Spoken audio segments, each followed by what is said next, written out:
White collar terror के पूरे network का ध्वस्तीकरण चल रहा है, लेकिन अब उस साजिश का भी पर्दाफाश हो रहा है जिसे सुनते ही आपको आश्चर्य होगा कि अगर हमारी जमीन के अंदर कितना बारूद भरा जा रहा था और अगर समय रहते इसे ना पकड़ा जाता तो क्या से क्या हो सकता था। क्यों हम ऐसा कह रहे हैं, हम बताते हैं। हम ऐसा इसलिए कह रहे हैं क्योंकि देश को दहलाने के लिए हमास का आतंकी आइडिया कॉपी पेस्ट करने की बड़ी प्लानिंग चल रही थी। व्हाइट कॉलर के भेष में आतंकी पूरे देश के अंदर बारूद की कालिक पोत देना चाहते थे। ये इजराइल पर हुए 7 अक्टूबर जैसे हमले का ड्राफ्ट तैयार कर रहे थे। ये आपको उसी हमले की तस्वीर भी हम दिखा रहे हैं। इस पूरे प्लान का एक रन ऑर्डर क्या था, ग्राफिक्स के जरिए आपको बताते हैं फटाफट। आज कोर्ट से 10 दिन की एनआईए रिमांड पर भेजे गए दानिश का 7 अक्टूबर प्लान पर बड़ा खुलासा है। दानिश उमर के साथ प्लानिंग में शामिल था। टारगेटेड ब्लास्ट की साजिश रची जा रही थी।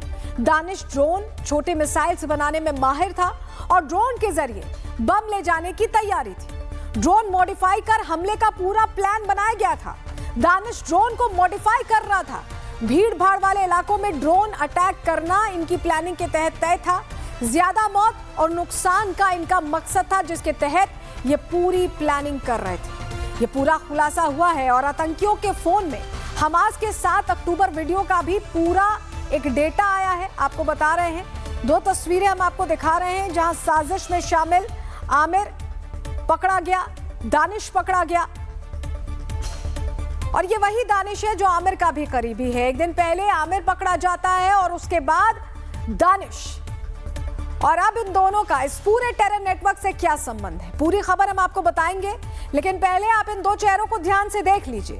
ये दोनों चेहरे हमारे देश के अंदर 7 अक्टूबर जैसी साजिश रचना चाहते थे। जैसे इजराइल पर अटैक हुआ था वैसा करना चाहते थे। इस दानिश का बायोडेटा क्या है, ग्राफिक्स के जरिए आपको बताते हैं। आतंकी हमलों के लिए तकनीकी मदद देता था। सामान्य ड्रोन को घातक हथियार में दानिश बदलने में माहिर था और हमलों के लिए रॉकेट भी तैयार करने में ये लगा हुआ था। उमर उन नबी के साथ ये साजिश रच रहा था, टीम में शामिल था। अंसार गजावत उल हिंद टेरर मॉड्यूल से दानिश जुड़ा हुआ था। दानिश ड्राई फ्रूट्स बेचने का काम करता था, ये इसका कवर था कह सकते हैं। आतंकी डॉक्टर मुजम्मिल से ये कांटेक्ट में था। ये सब आपस में जुड़े हुए थे। अब आपको सीधा इस दानिश के घर लेकर चलते हैं जहां हमारी एक टीम मौजूद है। ग्राउंड से क्या इनपुट्स आ रहे हैं सुनवाते हैं। अल-फलाह यूनिवर्सिटी इस पूरे घटनाक्रम का केंद्र बिंदु है। अगर मैं ये कहूं तो मैं बिल्कुल शायद गलत नहीं हूं, क्योंकि उसका कमरा नंबर 13 और इस कमरा नंबर 13 से शुरू हुई वो साजिश जो साजिश पूरे देश में फैलने वाली थी। लेकिन बड़ा अपडेट यह है कि दानिश को 10 दिन की एनआईए ने कस्टडी में ले लिया है। आमिर नाम का वो शख्स जिसने i20 कार खरीदी थी, उसको भी एनआईए ने 10 दिन की कस्टडी में लिया है। यानी कि लंबी पूछताछ एनआईए करना चाहती है। देखिए, ये दानिश ही वो शख्स था जो इजराइल से 4000 किलोमीटर दूर दिल्ली में हमास जैसा टेरर ऑपरेशन चलाना चाहता था। ग्राफिक्स के जरिए आपको हमास मॉडल और व्हाइट कॉलर नेटवर्क के बीच कुछ समानताएं बताते हैं। देखिए, हमास मॉडल जो है सुसाइड ड्रोन से हमला करते हैं और यहाँ पर ड्रोन बनाए जा रहे थे दिल्ली पर अटैक करने के लिए। उसी प्लानिंग के तहत ये किया जा रहा था। दूसरी बात, हमास मॉडल में रिमोट से ड्रोन बम अटैक होते हैं। यहाँ पर भीड़ भाड़ वाली जगहों को टारगेट किया जा रहा था। व्हाइट कॉलर नेटवर्क में ड्रोन से बम गिराए जाते थे हमास मॉडल के तहत और यहाँ मिसाइल बम बनाने की साजिश थी। ड्रोन से उन्हें गिराया जाना था। ज्यादा से ज्यादा नुकसान हमास मॉडल का भी कहीं ना कहीं केंद्र था और यहाँ व्हाइट कॉलर नेटवर्क में ज्यादा मौत नुकसान, यही इनका मकसद था। तो ये हमास मॉडल पर ही काम कर रहे थे और उसी तरह ये पूरी प्लानिंग करने में लगे थे।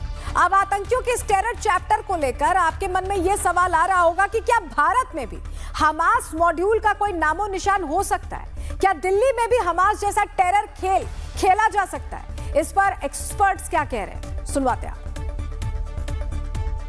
यह हमारी सुरक्षा एजेंसियों के लिए एक गंभीर चुनौती है। उनके लिए उनको दक्षता लानी होगी। एंटी ड्रोन,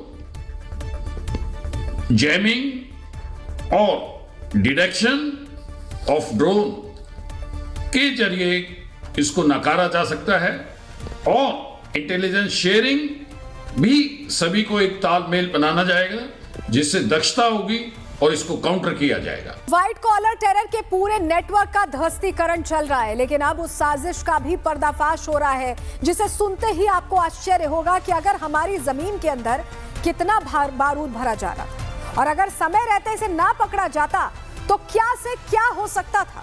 क्यों हम ऐसा कह रहे हैं, हम बताते हैं। हम ऐसा इसलिए कह रहे हैं क्योंकि देश को दहलाने के लिए हमास का आतंकी आइडिया कॉपी पेस्ट करने की बड़ी प्लानिंग चल रही थी। व्हाइट कॉलर के भेष में आतंकी पूरे देश के अंदर बारूद की कालिक पोत देना चाहते थे। ये इजराइल पर हुए 7 अक्टूबर जैसे हमले का ड्राफ्ट तैयार कर रहे थे। ये आपको उसी हमले की तस्वीर भी हम दिखा रहे हैं। इस पूरे प्लान का एक रन ऑर्डर क्या था, ग्राफिक्स के जरिए आपको बताते हैं फटाफट। आज कोर्ट से 10 दिन की एनआईए रिमांड पर भेजे गए दानिश का 7 अक्टूबर प्लान पर बड़ा खुलासा है। दानिश उमर के साथ प्लानिंग में शामिल था। टारगेटेड ब्लास्ट की साजिश रची जा रही थी। दानिश ड्रोन, छोटे मिसाइल्स बनाने में माहिर था और ड्रोन के जरिए बम ले जाने की तैयारी थी। ड्रोन मॉडिफाई कर हमले का पूरा प्लान बनाया गया था। दानिश ड्रोन को मॉडिफाई कर रहा था। भीड़ भाड़ वाले इलाकों में ड्रोन अटैक करना इनकी प्लानिंग के तहत तय था।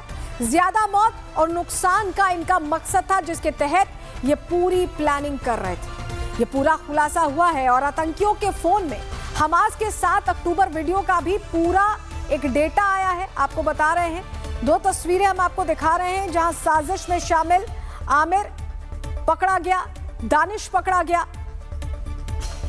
और ये वही दानिश है जो आमिर का भी करीबी है। एक दिन पहले आमिर पकड़ा जाता है और उसके बाद दानिश। और अब इन दोनों का इस पूरे टेरर नेटवर्क से क्या संबंध है, पूरी खबर हम आपको बताएंगे। लेकिन पहले आप इन 2 चेहरों को ध्यान से देख लीजिए।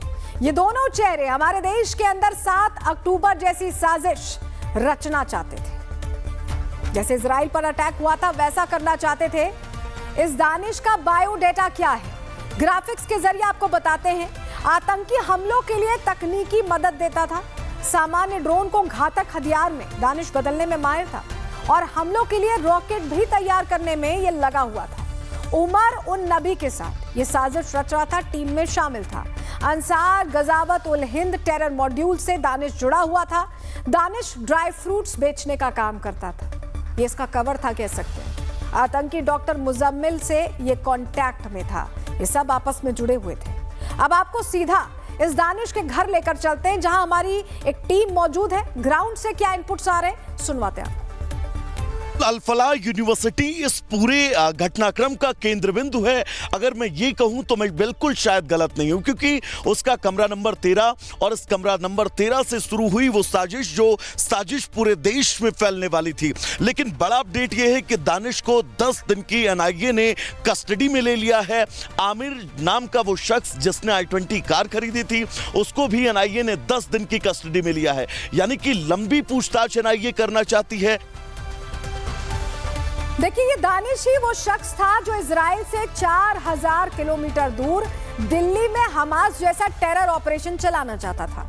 ग्राफिक्स के जरिए आपको हमास मॉडल और व्हाइट कॉलर नेटवर्क के बीच कुछ समानताएं बताते हैं। देखिए, हमास मॉडल जो है सुसाइड ड्रोन से हमला करते हैं और यहाँ पर ड्रोन बनाए जा रहे थे दिल्ली पर अटैक करने के लिए। उसी प्लानिंग के तहत ये किया जा रहा था। दूसरी बात, हमास मॉडल में रिमोट से ड्रोन बम अटैक होते हैं। यहाँ पर भीड़ भाड़ वाली जगहों को टारगेट किया जा रहा था। व्हाइट कॉलर नेटवर्क में ड्रोन से बम गिराए जाते थे हमास मॉडल के तहत और यहाँ मिसाइल बम बनाने की साजिश थी। ड्रोन से उन्हें गिराया जाना था। ज्यादा से ज्यादा नुकसान हमास मॉडल का भी कहीं ना कहीं केंद्र था और यहाँ व्हाइट कॉलर नेटवर्क में ज्यादा मौत, नुकसान, यही इनका मकसद था। तो ये हमास मॉडल पर ही काम कर रहे थे और उसी तरह ये पूरी प्लानिंग करने में लगे थे।